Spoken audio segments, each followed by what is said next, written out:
A reading from the book of Mark. That day when evening came, he said to his disciples, "Let us go over to the other side." Leaving the crowd behind, they took him along, just as he was, in the boat. There were also other boats with him. A furious squall came up, and the waves broke over the boat, so that it was nearly swamped. Jesus was in the stern, sleeping on a cushion. The disciples woke him and said to him, "Teacher, don't you care if we drown?" He got up, rebuked the wind, and said to the waves, "Quiet, be still." Then the wind died down, and it was completely calm. He said to his disciples, "Why are you so afraid? Do you still have no faith?" They were terrified and asked each other, "Who is this? Even the wind and the waves obey him." This is God's word.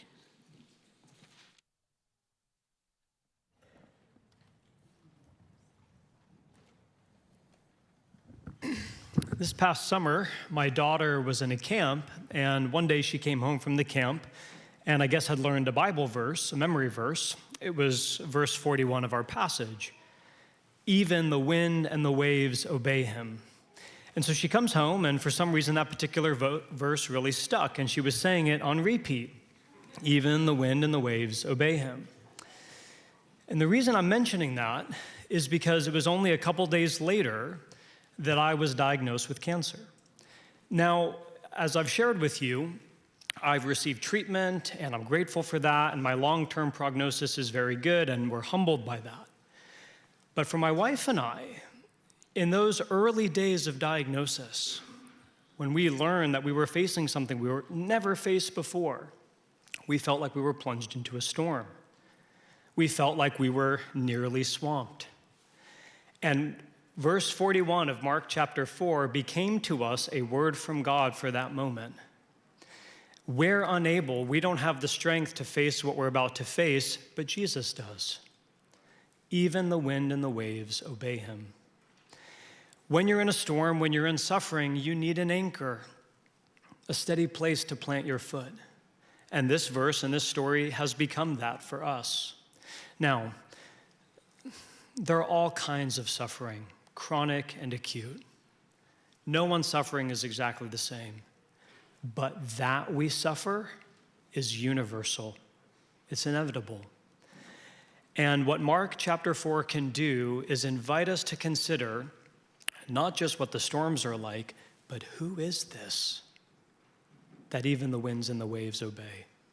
Who is this Jesus that promises to be with his people no matter what they face? Dr. Martin Luther King Jr., one of his sermons, preaching about these ideas, put it this way. He said, "Each of us faces circumstances in life that compel us to carry heavy burdens of sorrow. Adversity assails us with hurricane force. Admitting these weighty problems and staggering disappointments, Christianity affirms that God is able to give us the power to meet them. He is able to give us the inner equilibrium to stand tall amid the trials and the burdens of life. He is able to provide inner peace amid outer storms." Mark 4 is not the only place in the Bible that talks about this, but it's the epicenter. It's a powerful picture, an illustration, an image of just how Jesus provides peace amid the storm. So, let's look at this great passage today, and as we do so, I want to show you an effect that storms can have on a person's life, the purpose that God intends in the storm, and finally, the real captain, the Lord of the storm. An effect of storms, the purpose of the storm, and the Lord of the storm. Let's take a look. First, an effect that storms can have in your life. In verse 35, Jesus tells his disciples, let's go to the other side. They're on the Sea of Galilee, and they're making their way across the sea. And in verse 37, we're told that a furious squall comes out of nowhere. In Greek, that word furious, it's megale. It's where we get our word mega. This is a mega storm of wind. Now, the disciples are terrified, and that's interesting to note. When this storm comes crashing down on them, they're filled with fear, and that should grip us. Because these disciples are professional fishermen. You know how when you're on a plane and there's turbulence, you shouldn't freak out until the flight attendants start freaking out? These disciples grew up on this lake, and they knew and they were familiar with, because of the topography, Mount Hermon to the north, 10,000 feet high, the cold wind rushing down the mountain to the Sea of Galilee, which was a few hundred feet below sea level. Storms were common, but not like this. And so they're terrified. These professional fishermen in that moment are overwhelmed, swamped by a storm that they've never faced before, and they don't have the resources to meet. So they go to Jesus. And look at what happens in verse 38. They wake him and they say, "Don't you care?" Now, it's not a question. They're not looking for information. It's not as though they're saying to Jesus, "Look, we're debating here in the midst of the storm. Do you care about us or do you not care about us?" When they ask, "Don't you care?" what they're saying is, "Why are you so indifferent? Like, don't you see what's happening? We know you. We know you can do miracles. Why are you asleep when our world is falling apart?" What's bothering them is the apparent indifference of Jesus in their storm. And that's an effect that storms can have in your life. They can make you doubt God's care for you. In fact, as a minister, I walk with people through suffering and through storms. Very rarely do I see people disbelieve in God because of their suffering. And much more frequently do I see people start to doubt his goodness because of their suffering. I know you're there, but why don't you care? I know you're out there, but how could you be so indifferent? I know you hear me. I know you have the power. Why aren't you doing anything? Suffering doesn't so much cause us to disbelieve in God's existence as it does make us doubt his goodness. C.S. Lewis, great teacher of the Christian faith, walked with God for many years, maybe the most influential writer about Christian truth in history. Towards the end of his life, his wife died of a terminal illness. And so here he was, having walked with God for many years, having taught many people about God for many years, plunged into a storm the likes of which he never went through. And so he wrote in his journal what it was like, how he was processing his faith and his suffering. Those journal entries were eventually published under the title, A Grief Observed. And at one spot in those journal entries, listen to what he says. "It's not that I'm in much danger of ceasing to believe in God.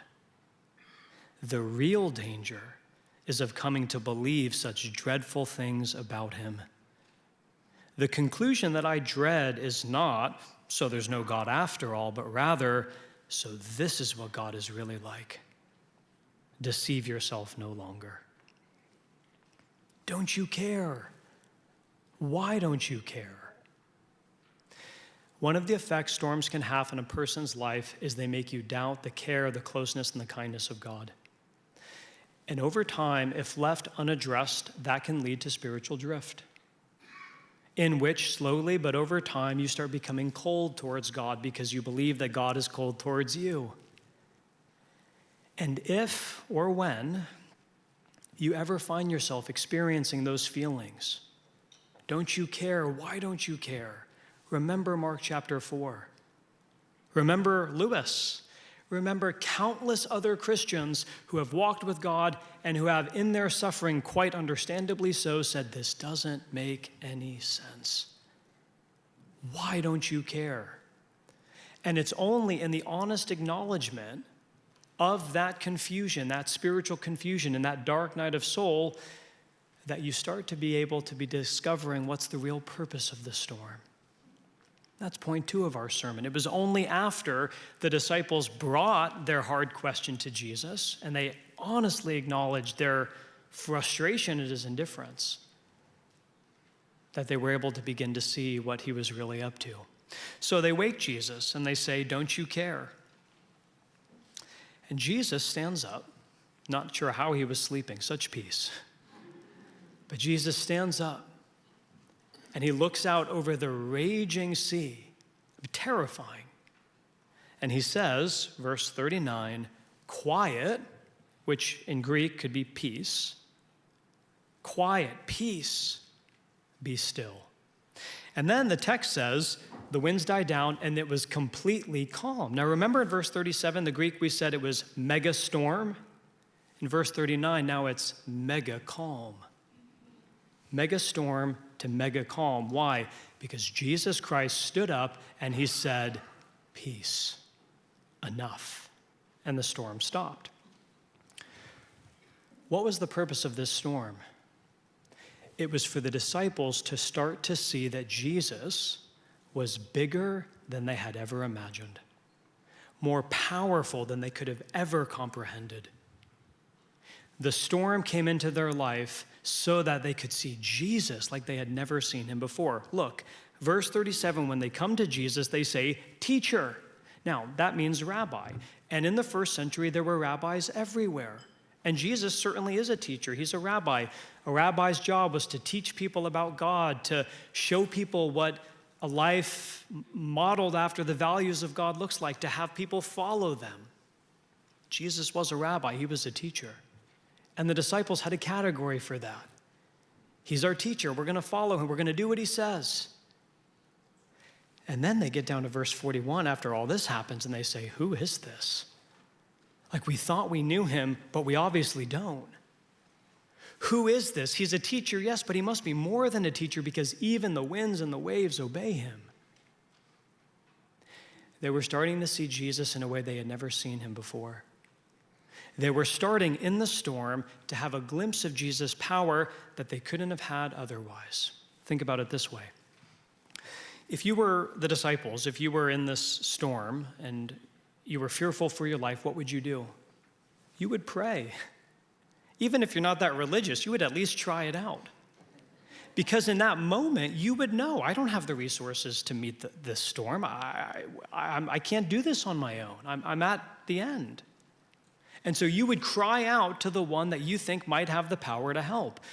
In the storm, you would pray as an acknowledgement that God has power that you don't have to calm the storm.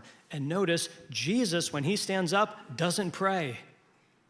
He just talks. Because he is the one with the power over the wind and the waves. The disciples would have had to ask for help, but Jesus is that help. That's why in the Old Testament, there's all kinds of allusions and illustrations about storms, and always it says God is the one who's able to calm them. So Psalm chapter 107 and verse 28 puts it this way, then they cried out to the Lord in their trouble. He stilled the storm to a whisper, and the waves of the sea were hushed. What the Old Testament says God will do, Jesus comes into their boat and starts doing. And the disciples are seeing this and they're saying, we thought we knew who he was, but look at what he can do. We had no category for this. Who is he? And that explains Jesus' question to them in verse 40. He says to them, why are you so afraid? That word so makes all the difference. They have reason to be afraid. That was a scary storm. But when Jesus asks, why are you so afraid? You could translate it, why are you afraid like this? You're acting as if though I'm not here. The disciples were beginning to see that the one who was with them made that sea. And even the winds and the waves can obey him.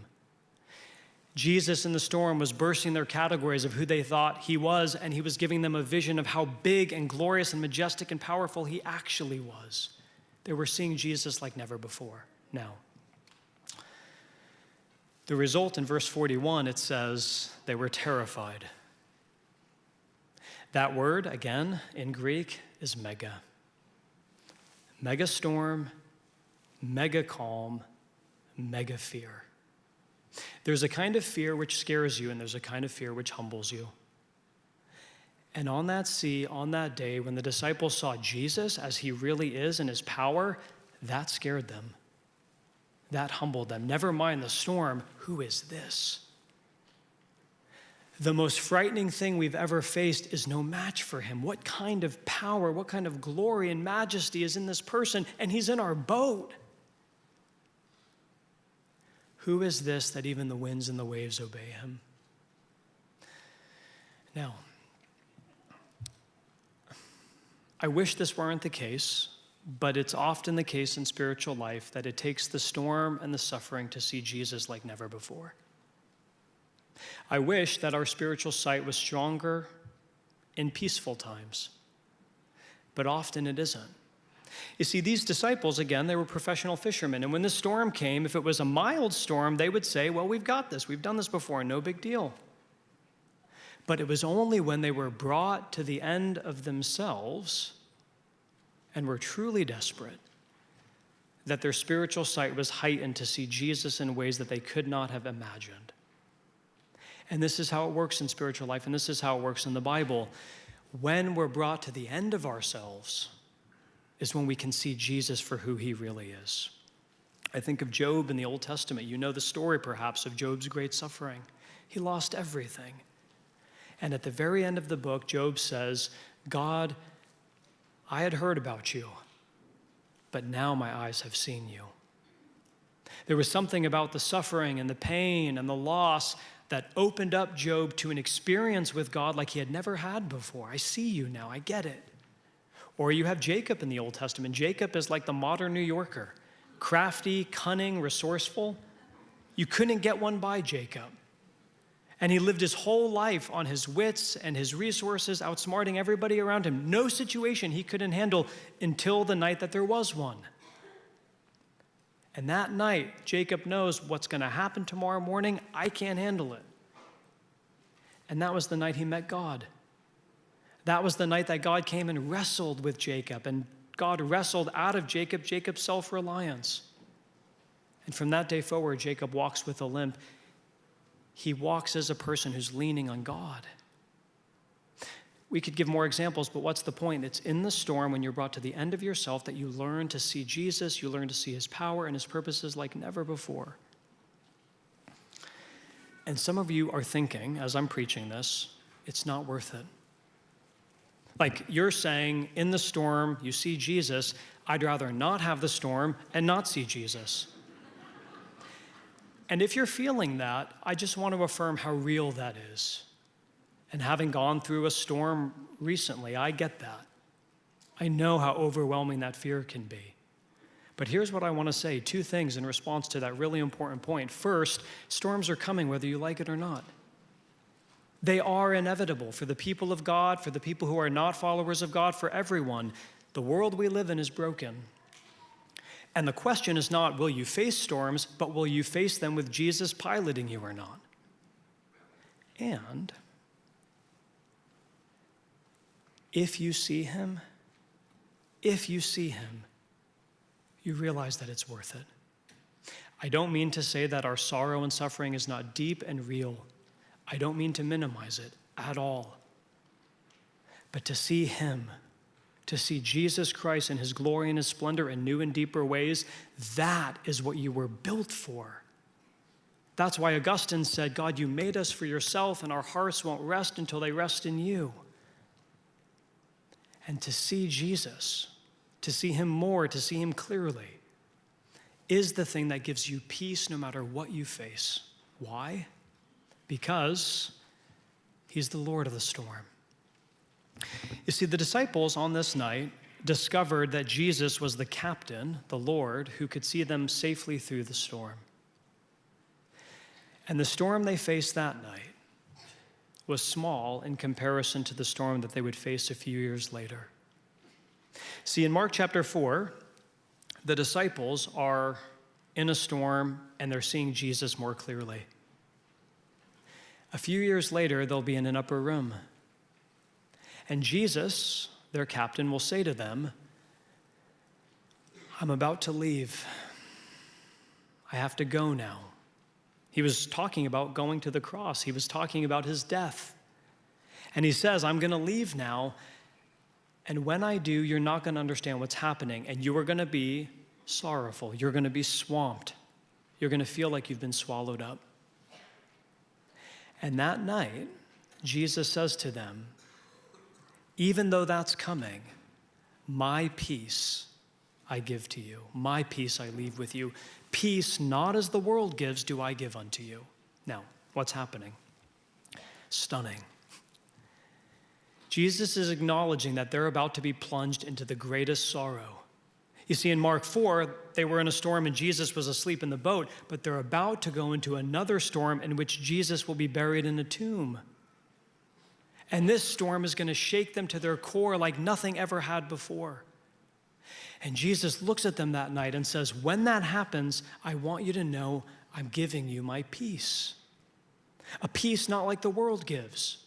The world, the way you get peace in the world and culture and life apart from God, is you try to arrange the circumstances of your life to be pleasant enough so that you feel peaceful. And many of us are really good at that. And we have resources to do that. And we've built up an illusion of security until the day when it doesn't work.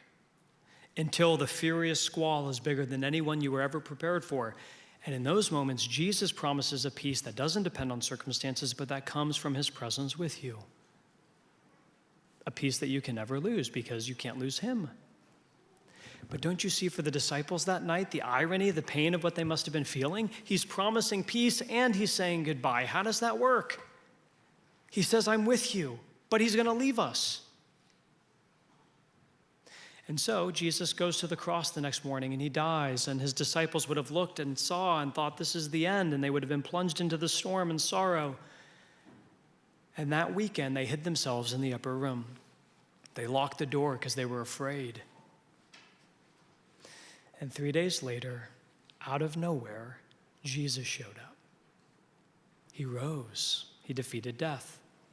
And that night, as those disciples are sitting in that upper room, terrified, Jesus appears. And listen to what he tells them. He says, peace. And after he had said this, he showed them his hands and side, and the disciples were overjoyed when they saw the Lord. So they said again, Jesus said again, peace. Of course, the winds and the waves obey him. He's the grave crusher, the death defeater. And that night, after Jesus rose from the dead, the disciples understood. He's the Lord of the storm.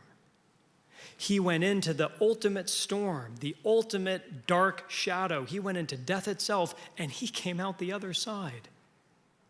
And if he can do that, then there is no storm that he cannot captain me through, that he can't see us safely through. Of course, the winds and the waves obey him.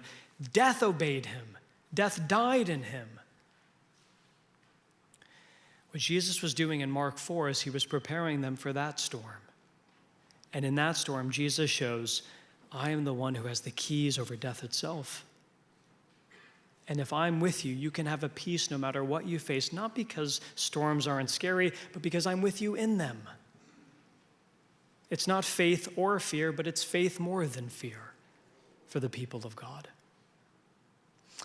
Psalm 23 and verse 4 says, even though I walk through the valley of the shadow of death, I will not fear because you are with me. That's cold comfort unless the resurrection of Jesus Christ happened. But if it did, if he's the grave crusher and the death defeater, that means no matter what you face, he can see you safely home. And knowing that can provide peace, not from the storm, but in them. It can kind of give you an inner peace, a kind of resiliency and a buoyancy to say, even the winds and the waves obey him. No matter what I face, no matter how devastating the news is, no matter how scary the future is, it's not too much for him, because look at what he's done. Jesus Christ is the Lord of the storm. Give your life to him. Let's pray. Our Father, thank you for teaching us today from Mark chapter 4. Thank you for the promises that you're with us no matter what storms we face. Thank you for your power displayed not just in calming the sea, but in defeating the grave. And Lord, some of us this morning are overwhelmed. We are swamped.